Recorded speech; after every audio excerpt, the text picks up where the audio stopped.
I just turned the bottom card up, and you know, this is one of my favorite cards, so I don't think I'm going to go very much farther, and it is the Queen of Wands. Now, the significator stands for the person who came for the reading. I think there is a sort of Latinate word, the querent, and there is the Queen of Wands. So she came up as the significator.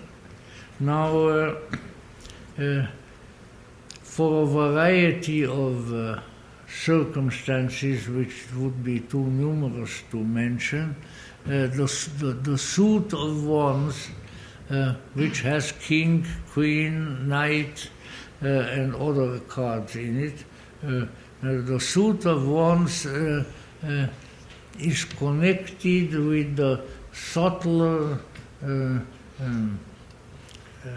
forms of perception of the human mind. In other words, if you want to use sort of the Jungian functions, you might say that the suit of wands stands for intuition. So, and if you look at it, it's a very nice looking lady who has sits on a throne with lions' heads on them, which in itself is quite impressive. And behind her she has a medieval tapestry with heraldic lions. She's holding on to a large wand of natural wood, and in front of her sits a black cat. Now, I don't know if you're a cat lover. I'm a moderate admirer of cats. I am a dog lover, but I'm a moderate admirer of cats. And I had, in fact, my last pet who passed away a few years ago was a cat. Real black witch's cat with a couple of little white hairs up in front, you know. Lovely cat, big golden eyes, by the name given to her by me of Isis. Well, Isis has went to the kingdom of the gods by now, but it all indicates really an insightful and open to insight kind of consciousness. And you might say that there's a lot of witchcraft going on and things like that. The Queen of Wands is not a witch, but the Queen of Wands has elements with her, in her picture, in her nature, that are magical, including the cat, including the lion throne, and including the sprouting wand, and behind a sunflower. Now, to go into meanings of all of these would keep us here all night, or most of you wouldn't be kept, most of you would walk out, and I wouldn't blame you. So, that's not what we are going to do. But it means that there is a riches of both spiritual and plant nature with the sunflower and with the wand and so forth. So it has a relationship to nature, but not that sort of crude nature worship that we encounter in some witchcraft revivals and things of that sort, but rather again something that calls out to our intuition. And if it does, then we may discover things. So if you ever own the black cat, then this black cat on the Queen of Wands will probably speak to you, will meow to you. In any event, I would say that as a significator, in this case for the American nation, it's a doggone good card. It's intuitive, it's flexible, it's insightful, and one wishes that the character of our culture in the United States would conform to her pattern and be more like her, because we need intuitive sensitivity perhaps more than we ever did before. So that now we know who we are reading for. We are reading for the Queen of Wands. Now the next card will be the card. It covers up part of the original significator. Now what we have here, a rather portentous card, which is the Fool, which some tarot readers consider really the crucial card of the tarot. Now would that mean that the United States is engaging in a lot of foolishness, or that the people of the United States need to modify their consciousness to the point where they can resemble more the tarot fool, or let's say the archetypal figure of the fool, who is fool in the sight of the world, but a representative of wisdom nevertheless. So keep in mind that the covering card, which characterizes sort of really an overall impression of the reading, is the Fool. And now comes the crossing card, which is similar to the covering card, but different in one particular respect. Because the covering card is where the greater powers put down their brake on your car. So it slows things down. And let's see what that factor may be. And the factor is the Three of Wands. You see, there's two things that you have to learn. You have to learn the position, the meaning of the position of the card in the pattern.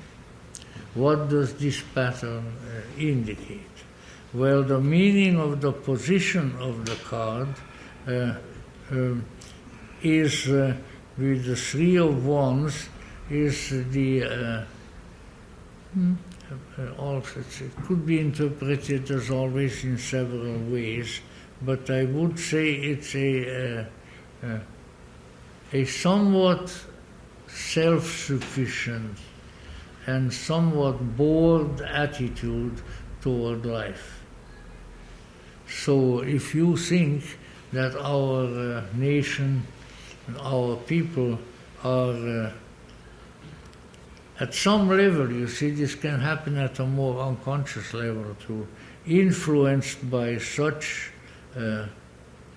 forces, then that is of some meaning.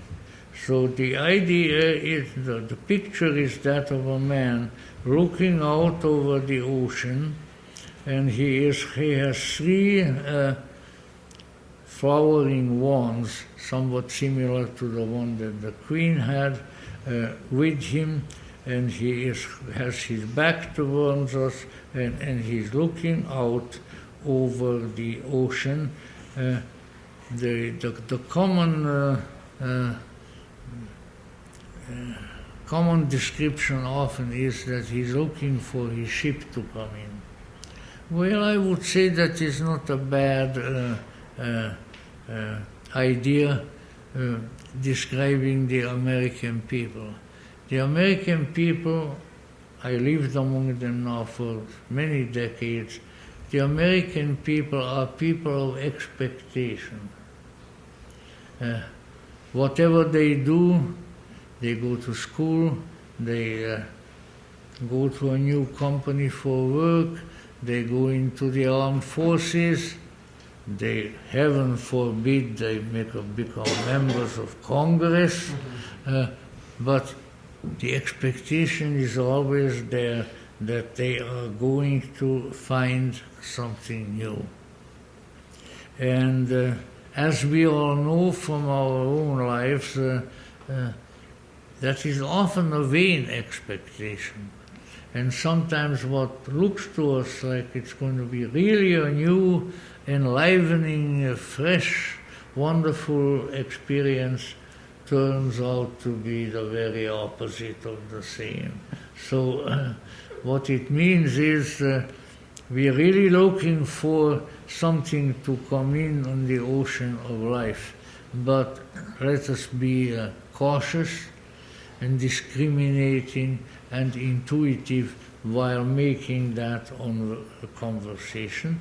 But again, it's not a bad card. Of course, there is no bad card in the tarot, because any one of them might mean insight and important things.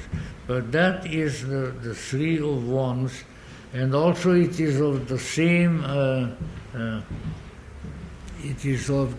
suit as the significator. So that is also important. Now we go on, as we are at that point, we go to the next card, and that is the card of the past. Sometimes of the, in my experience, of the more distant past, because there's others coming up that are more recent. But it has to do with the past of the individual you are reading for, and in this case we are not dealing with an individual, but with the entire country. It would deal with the past of the country. This is the card Judgment, another major arcanum, which has an interesting image, because on it we find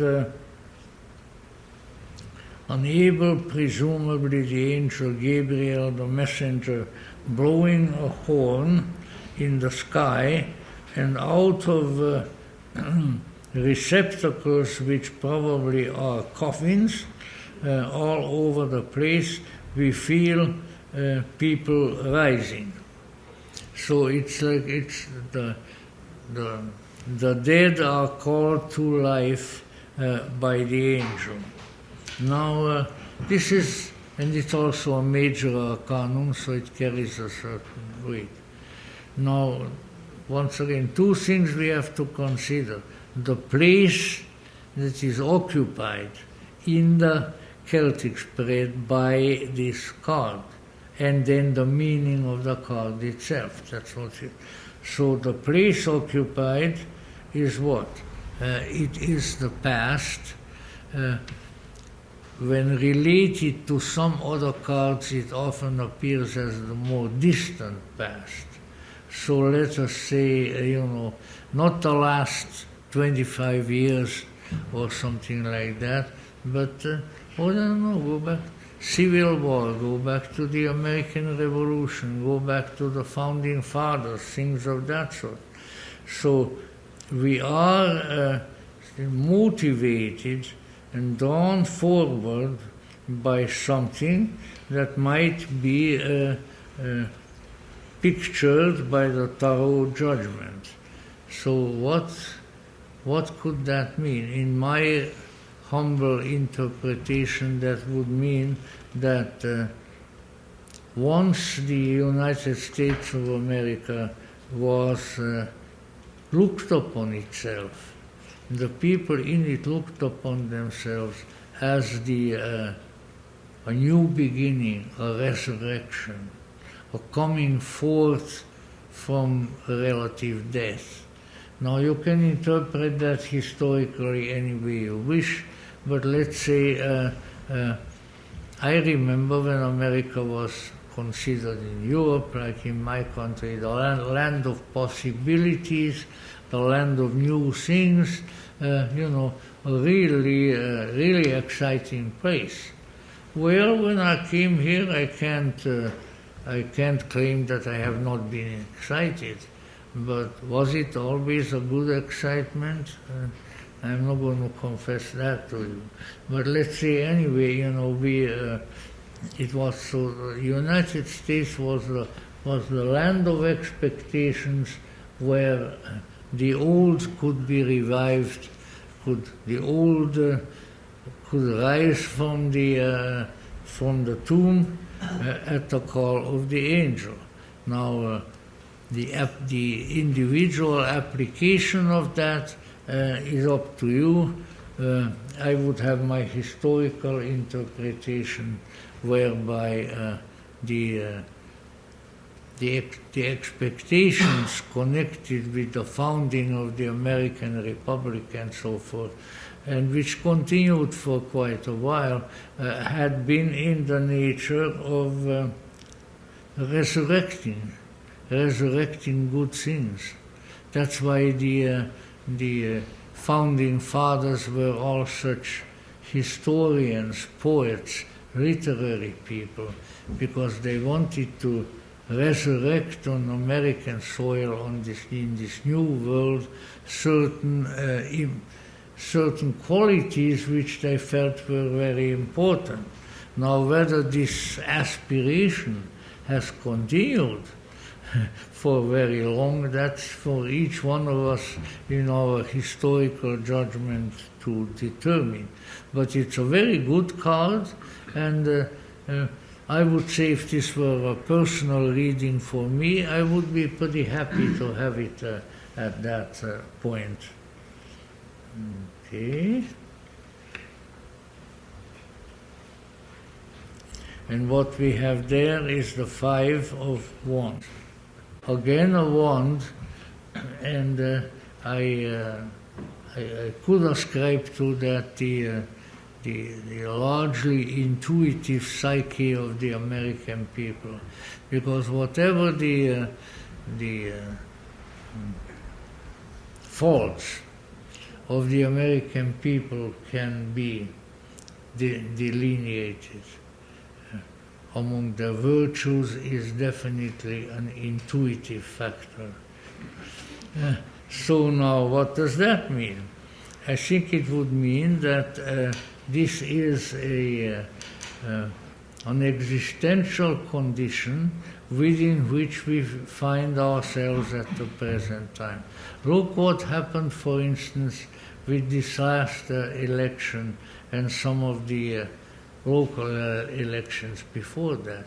I mean, as I say, I've been here in the United States since 1952, and I have never experienced such rancorous excitement, suspicion directed against each other, and other unpleasant characteristics throughout that history in this country. So what does that mean? That a conflictual element has risen, within which, hopefully not always physically, but with words and so forth, words written and spoken, we are beating up on each other. And I have only seen that kind of political rancor once in my life, which was in my early life in Hungary, and the Hungarians are known for that. One of their chief preoccupations is politics. Well, their own politics, of course, which, however, was taken from them when the communists took over, because, once those red flags are fluttering and the hammer and the sickle are there, no more politics. No more election, no more rivaling for any place. If we made a commissar, you'll probably die in the concentration camp, but you will have very little to do with it. So that's it's not that kind of an ambition that we see here, but it's very strange anyway. So what I would say, according to this, what holds the United States in a stasis, keeps it from becoming what more than it is, and keeps it from becoming what it should become, is the cantankerousness, the rivalries of its people, at least in this historical period. Now, I am not a specialist in American history, although I read as much as I could, and so it's up to everyone's own judgment as to whether this, to what extent this applies to us. But I think certainly at the present time, in an existential sense, and in the recent past, this does apply to us, that we are trying to beat up on each other with mental sticks, and that this is not a good thing, but that it keeps us from probably accomplishments that would be very much to our advantage if we engaged in them. So, near future, the sun, which is a singularly beneficent card, and I would say that if we believe the cards, then we would see that near future could be anything. It can be 1 year, it can be 5 years, it can be 5 months, but in other words, it's not a distant future. But if the near future is the sun, that is light, enlightenment, knowledge, good humor, the sunshine of the mind. So that augurs, I would say, very, very well, and we should therefore try to be happy, try to have fun, try to develop and cultivate within ourselves a sunny disposition within at least within the next few months, the next half a year or so. And when we have an opportunity to be joyous, which is really what this card indicates, that is always an opportunity that we should take. When the opportunity comes along to be miserable, we should try to wiggle out of it. I know, being a melancholy Hungarian, that's not, for instance, that's not easy. Oh, now then, the next card that we need to take a look at now is way at the top of everything, which appropriately is named the distant future. Well, once again, the near future could be tomorrow, and the distant future could be in February. So you don't have to stretch the time out too much, but the more distant future is characterized by the 8 of Pentacles.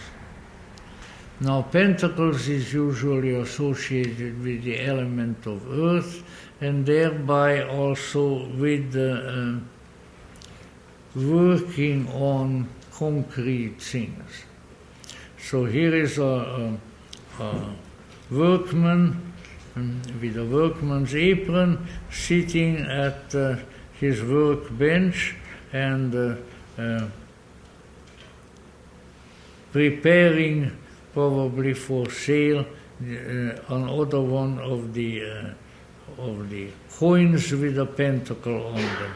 So it's definitely a card of work, of engaging in an activity that, because it is of the suit of Pentacles, could be materially rewarding as well.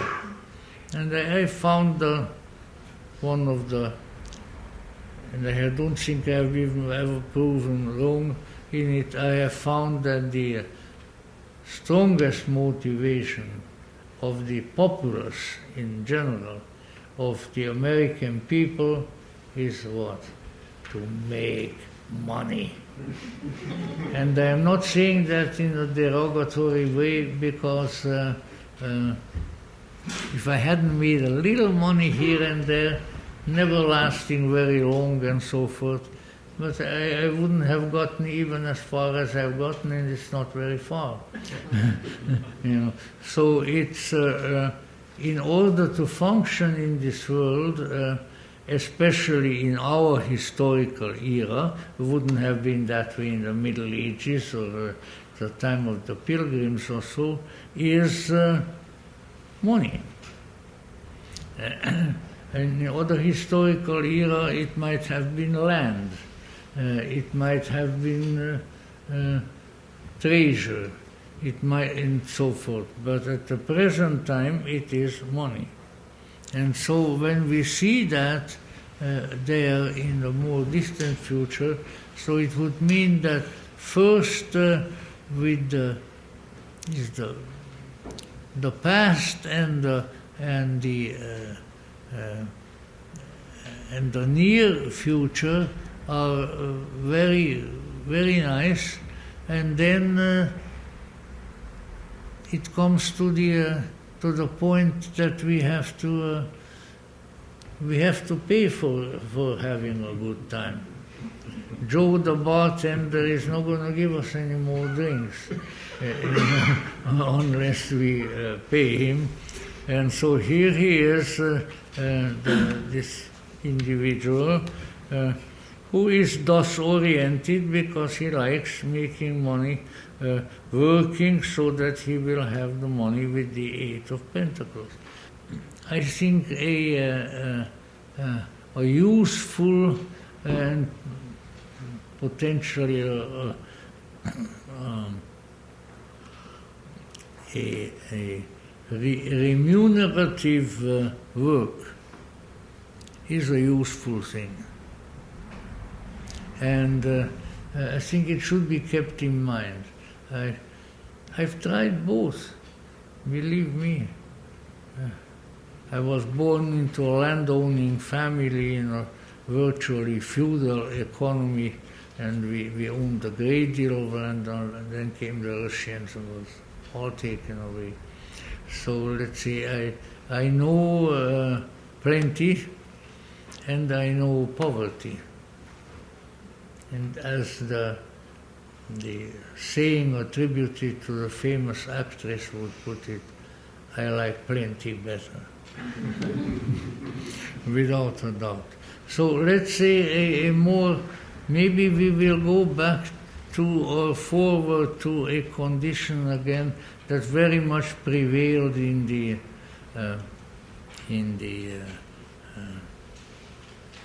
Industrial Revolution. The United States was the country of the Industrial Revolution. This was the land of industry, the land of commerce, even though Napoleon, that nasty Frenchman, already insulted the British by calling them a people of shopkeepers. Well, you know what? If the shopkeeper has a good time and makes a lot of money, I would rather be a shopkeeper than something else. So, in any event, that is incidental, but I think so. An active mythos of work and commerce and industry and making money and things of that sort may be coming in the more distant future. Then we'll go on now to and people have theorized, as to what the difference is between that bunch of cards and this bunch of cards. Well, I leave that up to you to judge, because each person will have a different evaluation of the function of these cards. But I've always felt that the pillar, as I like to call it over there, that the pillar has a good deal to do with the developing of the personality and of the higher self, and so it has an individual and more interior meaning that can be attached to it. So that there we come now to the first one of those, and we shall soon see how these various factors here, which could really be, among others, constituted some of the principal building blocks of the American psyche, how they are going to be functioning in the future. So the unconscious, you might see the underlying psychic unconscious, also having to do with the you see, before we see, yes, there is activity, there is work, there is making money, but this one is a 10 of cups, which is, like all cups, a very feeling-toned card, and all you have to do is just look at it and you'll see that it is a very joyous card. So, and then, after all, what was the great word used even at the time of the founding fathers and subsequently the reason for this kind of a country? The pursuit of happiness. Mm-hmm. So you know what? Money in itself doesn't make you happy. I have known a few very miserable, unhappy, rich people. In fact, there was a Hungarian novelist, a very good one, Michael Jokai, who in the 19th century novel wrote one novel which he said the poor rich was one book. And then I followed it up with another book where he said the happy poor. So it was about just sort of two social classes, and that happiness and unhappiness are not inevitably bound up with money and things of that sort. And the reason that I'm bringing that up is because the card that we have pulled for this being the 10 of cups, which you see there, is a card of joy and jubilation. Here is family, the children and the parents, all the cups are above. Well, in each one of those cups there is a good deal of champagne, then I can see why they are going to be happy. As you see, I'm not an opponent of such things, but anyway, it's definitely a card of joy and of enjoyment. So it would seem that underneath it all, with all our desire for riches, with our desire for power, with our desire for the internet or whatever, what we really, really deep down want to be and do is happy. And now, of course, that could lead a series of lectures on Friday night here, which I'm not going to give, as to how can one lead a life which is so very largely dedicated to happiness. Well, then the first thing that you would have to do is define happiness. And that's a pretty doggone big task right away.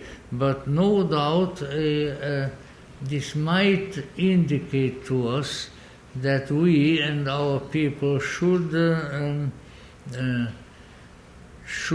realize that at a certain psychological stratum of our being, we need more happiness. We need to be more joyous.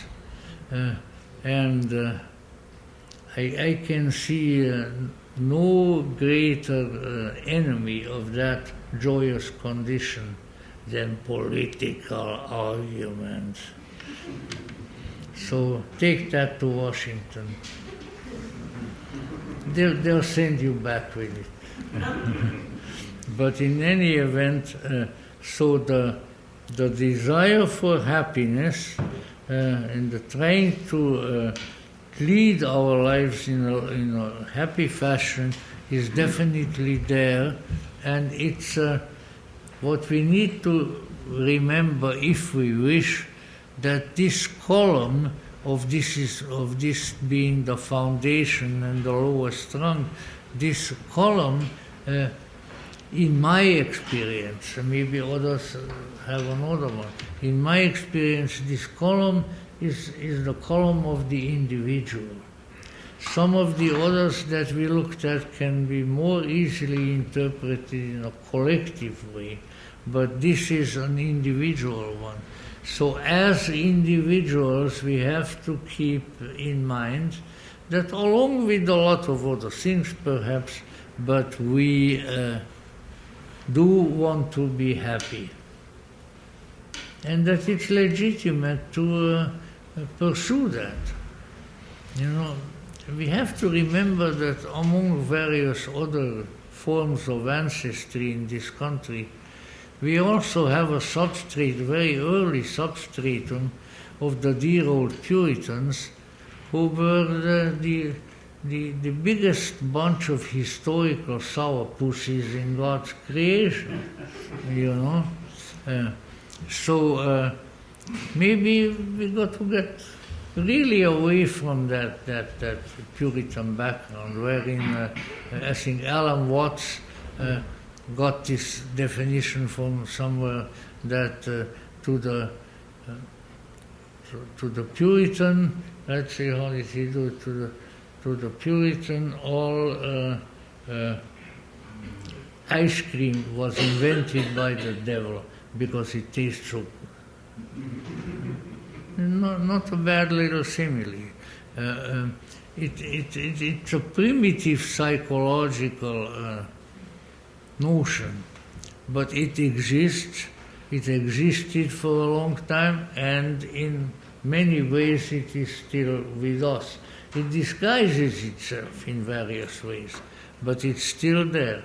And that is why you find people, let's say, not enjoying themselves, not being happy, not valuing even happiness. I knew somebody, some old gentleman of, I think, Mormon background, was quoted to me as saying, selfish, what you want is selfish personal happiness. Well, dear gentlemen, what other happiness is there if it's not personal? I mean, you are either happy or you are not. Now, there can be various things that will accede to your happiness, or to your unhappiness, for that matter. But in any event, this is the card of satisfaction and happiness, and it's right at the base of the column of the American individual, the American psyche, and that I think is a very interesting circumstance. Okay, we'll go on to the next one. So I have a card here which is the Six of Cups. So it appears like a childish sort of a card because we have two children, a smaller one and a larger one, countryside, a lot of lilies, which are the traditional heraldic flower of innocence, you know, so that maybe this describes a little bit as to what kind of happiness we are really looking for. we are looking for the kind of innocent, self-renewing, joyous experience of childhood. And of course, some people wouldn't like that. I don't want to be no child. Well, I want to be no child. But in any event, the guilelessness and innocence of what we associate with the mentality of childhood is a very important and very useful thing. So it would seem then that perhaps at a more individual level, what we are seeking is that sort of thing. And we have to keep that in mind, that unless we be like little children, we will not go to the kingdom of heaven. I sort of remember that somebody said that some long time ago and far away. All right. So now we are really coming pretty close toward the end of the reading, and as we are reaching the higher part of the last column, we may be justified in saying that here we are moving more into the realm of the individual, the personal aspiration, what comes out of the collective unconscious from Jungian psychology. These things are much deeper because they are individual. And the individual psyche, if we want to use that term, the individual psyche is to be understood as being of the greater profundity, because as individuals, if you want to psychologize about it, as individuals we experience the psyche, not so much collectively. Although the psyche is stimulated by friendship, by love, by things of that sort. But if we want to see what the individual is trying to develop, so we will have here the 9 of Pentacles. It's a very romantic picture of a lady with a bird in a beautiful garden, and there are plenty of pentacles around. So, but I would say that this is a little more spiritualized and psychologically charged than some of the earlier ones, especially with Pentacles, because her riches is beauty. She's in a beautiful place, in a beautiful garden. From what one can tell under the great big heavy brocaded robe, I think she's pretty beautiful herself, but we can only see her neck and her face, and the pentacles are right behind her, because this all no doubt requires a price. And the bird in her hand is, I think, shows a relationship with the animal kingdom, particularly with the flying creatures, because we need to remember, sometimes it's good to know a little mythology, that birds of all kinds, particularly eagles, the bird of Jupiter or so, but birds of all kinds were associated with spirits, angels. That's why the angels, the Christian angels, maybe Jewish angels too, they will give you a good borscht or something like that. I must be slightly hungry tonight. But in any event, So what she has a relationship to the messengers who go back and forth between heaven and earth, who are the birds. And in a spiritual sense, of course, also let's say the flying spirits. And it is generally a very harmonious, lovely picture, a picture of where the contentment has a definite aesthetic quality. Because there are people who are content when they had a good meal, and I hope we are to some extent. There are people who are content with other physical things, but this kind of a person, like the Nine of Pentacles, devotes such wealth, such riches, such expanse as she has available to being in beautiful surroundings. And I think there is a great deal of need for that. Just walk even into what used to be downtown Hollywood, and with few exceptions, the buildings there are an inducement to a sick stomach. They are. Sorry, maybe the mayoress of Los Angeles, who is now fighting with the fire chief, that's why you should go into government, so you can fight with your colleagues.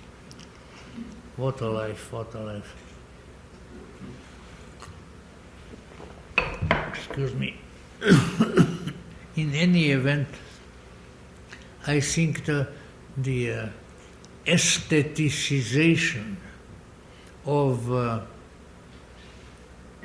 wealth of the mind, wealth of the emotions, wealth of the physical, when it turns toward beauty and the admiration of beauty and the experience of the admiration of beauty is, you may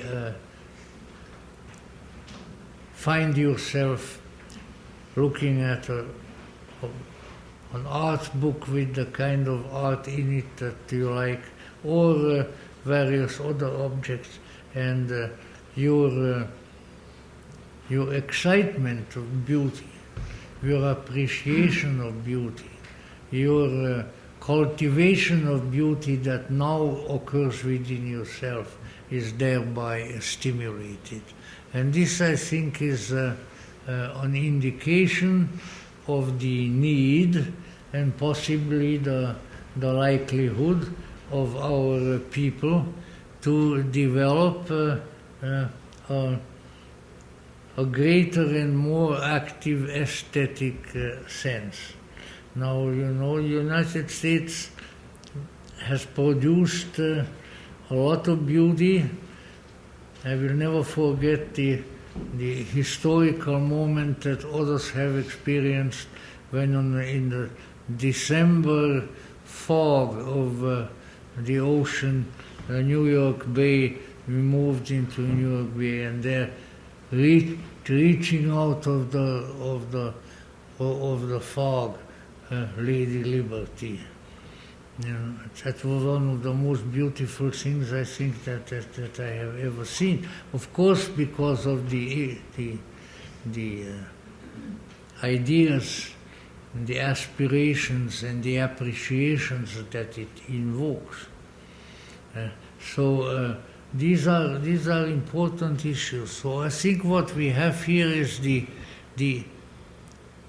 development of aesthetic wealth in the populace.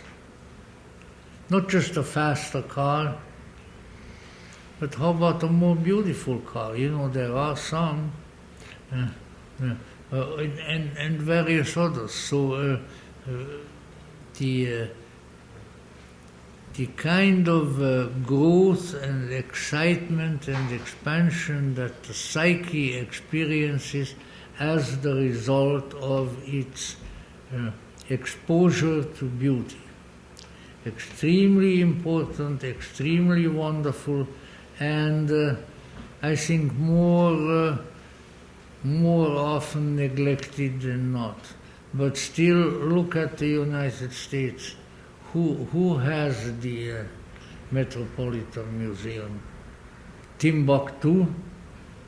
No. You see?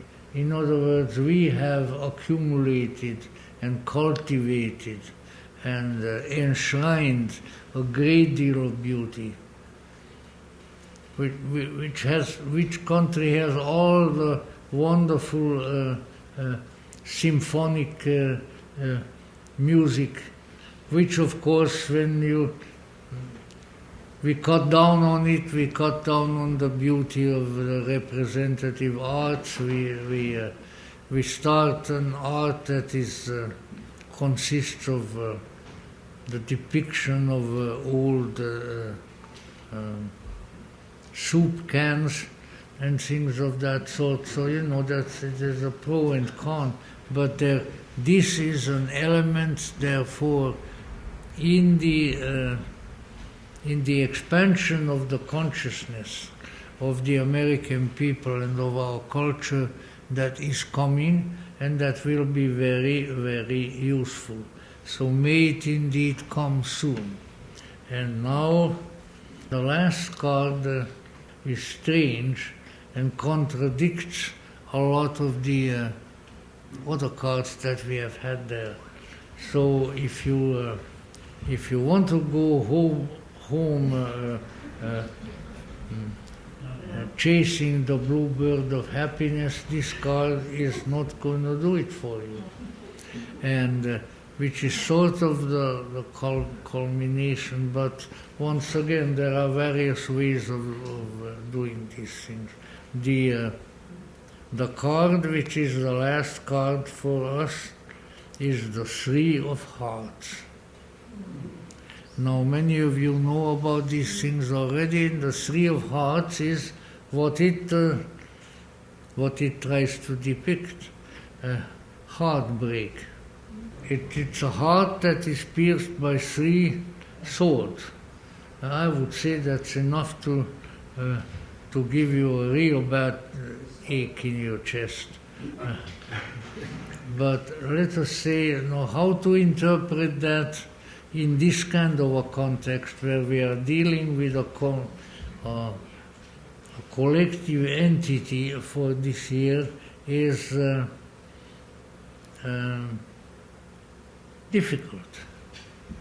But I think one general meaning of a philosophical nature we might derive that we need to include, along with the happiness, along with the beauty, along with the various other things that we had, we need to include the, how should we put it, the didactic and transformative effect of heartache, whereby I don't mean a physical heart condition. So we all need in our lives, even though we don't recognize it, some heartbreaking and sorrowful experiences. It doesn't mean that we have to seek them out, because then we are just psychological masochists, of which happy band I don't mean to be a member. But we need to keep in mind that sorrow and heartbreak and being misunderstood are an important part of life. As much as I don't like to look back at some very painful experiences of my life, my increasingly long life, I also realize that some of the most traumatic experiences therein, in a strange and peculiar way, in the long run redounded to my benefit, and that I am richer for having experienced them. And I'm sure that that is a recognition that all of you can have in various ways and under various circumstances. So what we see is a polyglot, a mishmash, a chessboard of strange things. But on the whole, I would say it also indicates a good, a basically good development in our culture. And I think that all the exclamations that I have heard on the radio and things in recent weeks and so of God bless America is something to which I can heartily concur. The more blessings descend upon this strange and self-contradictory and peculiar land and its people, the better it will be off, and the better the world will be off, the cosmos will be off, even God will be